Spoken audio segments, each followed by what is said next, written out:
날마다 솟는 샘물 큐티 채널 운영자 사재훈 목사입니다. 오늘 하루도 세상에서 구별된 하나님의 자녀로 살아가는 저와 여러분 되길 기도하겠습니다. 큐티 영상 시청 후 좋아요와 구독을 꼭 부탁드립니다.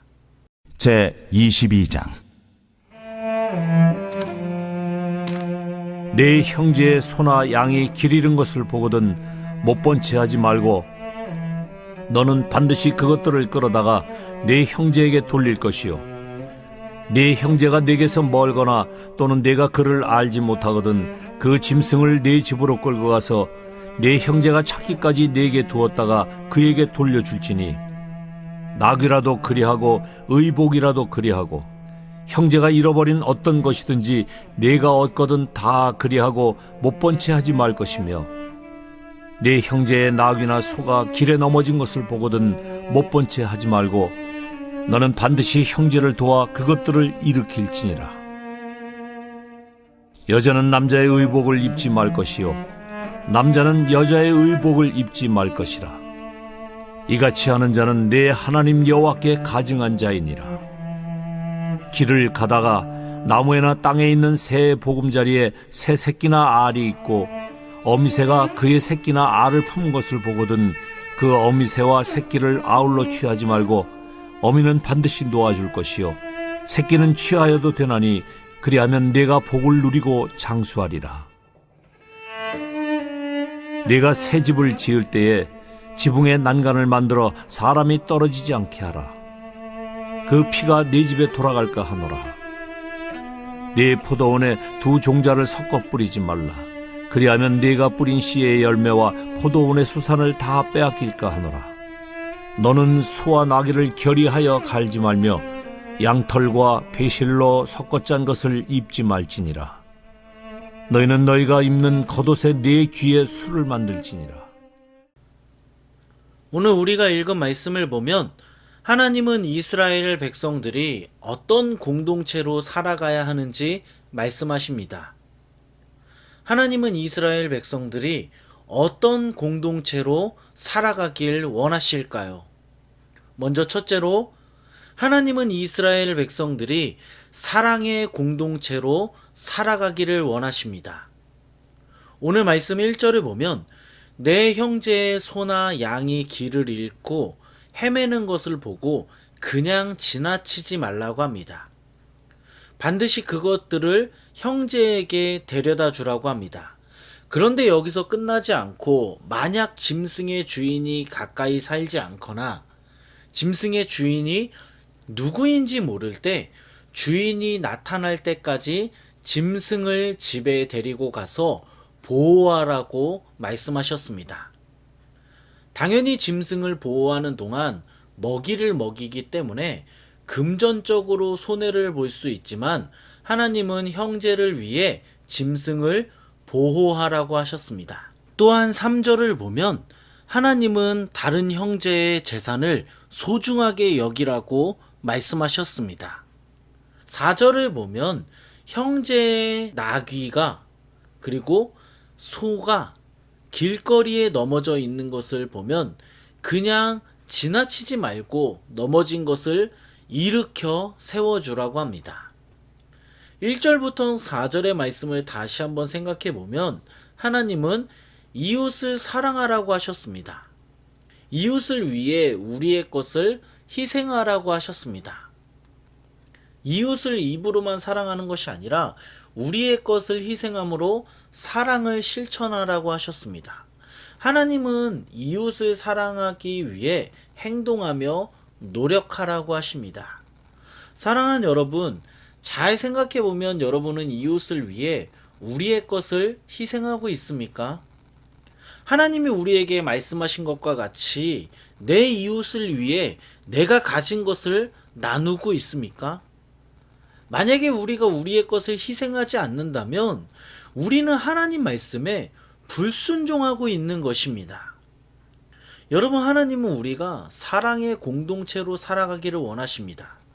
우리만 잘 되고 우리만 성공하고 우리만 먹고 마시는 것이 아니라 우리가 가진 것을 나누며 우리를 통해 하나님의 사랑이 나타나기를 원하십니다.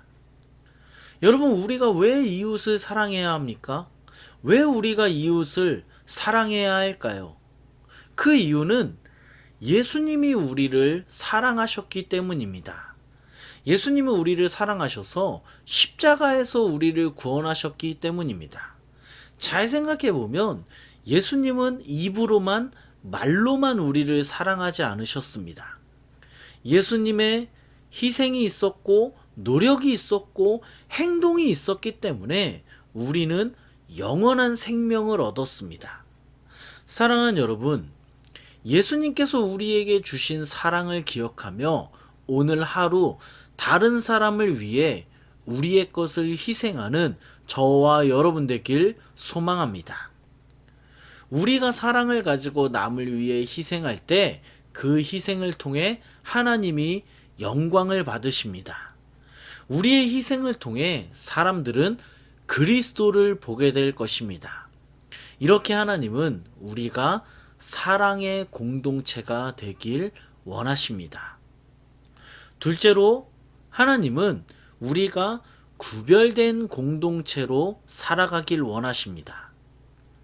이어서 말씀 5절을 보면 하나님은 의복을 구별해 입으라고 합니다. 남자와 여자의 의복을 구별하지 않는 것은 이방인의 관습입니다. 또 이어서 6절, 7절을 보면 하나님은 짐승의 어미를 놓아주라고 합니다. 어미와 새끼를 모두 잡음으로 인해서 동물의 멸종을 방지하기 위해서입니다. 하나님이 창조하신 자연을 지키라는 겁니다. 8절을 보면 하나님은 집을 지을 때 지붕에 난간을 만들어 지붕에서 사람이 떨어져 죽는 것을 막으라고 하셨습니다. 무죄한 자가 피를 흘리게 하지 말라는 겁니다. 계속해서 9절부터 11절을 보면 하나님은 이스라엘 공동체에게 구별될 것을 요구하십니다.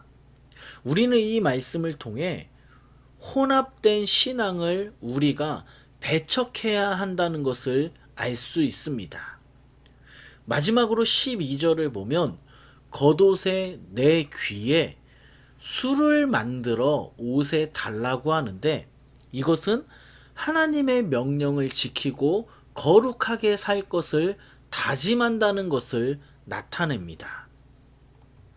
사랑하는 여러분, 하나님은 오늘 말씀에서 왜 우리에게 계속해서 구별된 삶을 요구하셨을까요? 왜 하나님은 여러 가지로 말씀하시면서 우리에게 구별된 삶을 살라고 하셨을까요? 그 이유는 우리가 세상에서 구별된 삶을 살 때 우리를 통해 세상 사람들이 그리스도를 바라보기 때문입니다.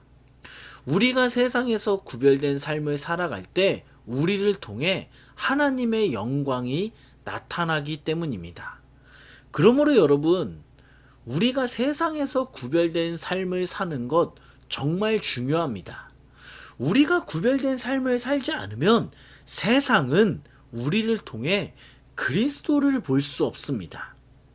한 가지 예를 든다면, 제가 목사지만 여러분, 제가 세상 사람들처럼 산다고 생각해 보겠습니다. 밖에서 세상에서 제가 목사라고 말하면서 술을 마십니다. 제가 목사라고 하면서 술, 담배를 합니다.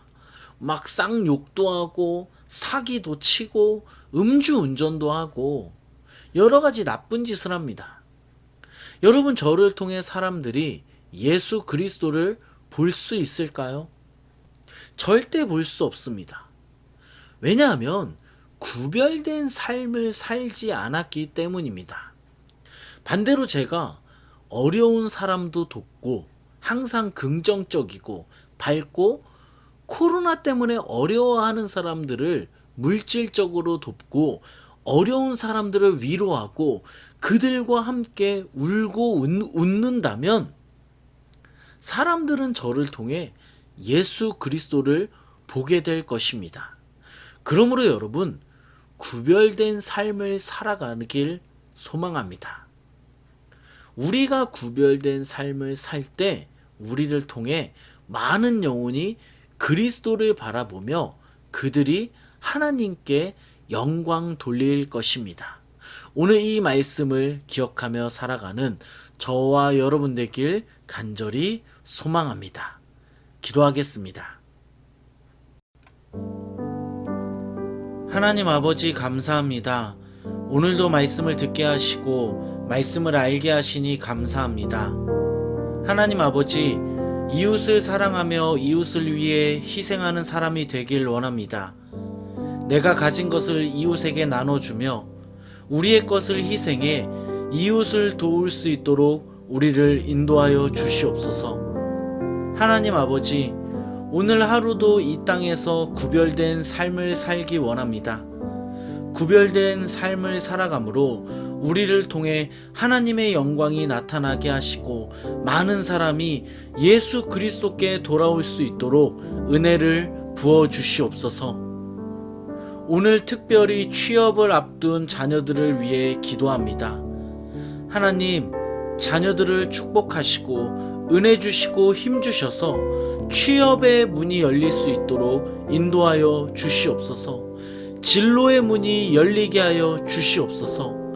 하나님의 은혜로 우리 자녀들이 하나님께 영광 돌리는 자녀들 될 수 있도록 인도하여 주시옵소서. 이 모든 말씀 예수님의 이름으로 기도드립니다. 아멘.